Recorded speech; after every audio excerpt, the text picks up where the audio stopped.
Mayor Baste Duterte nais pong linawin ang ukol sa nakitang election paraphernalia sa isang bahay sa Davao City. El Dumabok, magbabalita. Ele!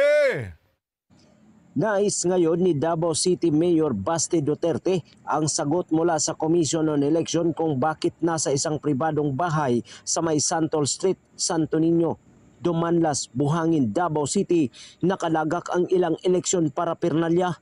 Sinabi ni Mayor Baste Duterte na kailangang ipaliwanag ng mga tauhan ng Comelec Davao kung naayon ba sa batas na mailagay sa isang hindi secure na bahay ang eleksyon paraphernalia.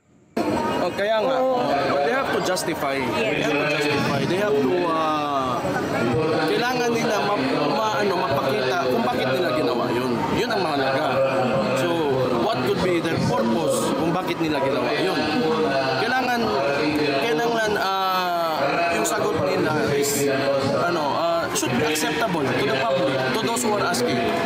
Or pag masagot nila na maayos, then okay na yun. Nadiskubre ang mga nasabing eleksyon paraphernalia sa lugar matapos magpablatter ang isang di na pinangalanang concerned citizen sa Buhangin Police Station para isumbong ang mga nakita nitong mga solar panels at Wi-Fi transmission equipment na may sticker na Comelec Manila.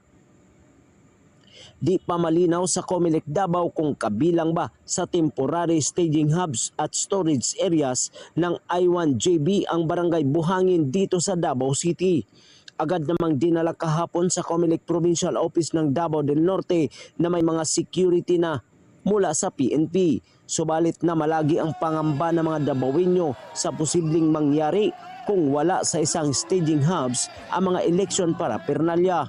Bukas naman ang himpilan para sa paliwanag ng Comelec Davao kung bakit inilagak sa nabanggit na lugar ang mga naturang kagamitan.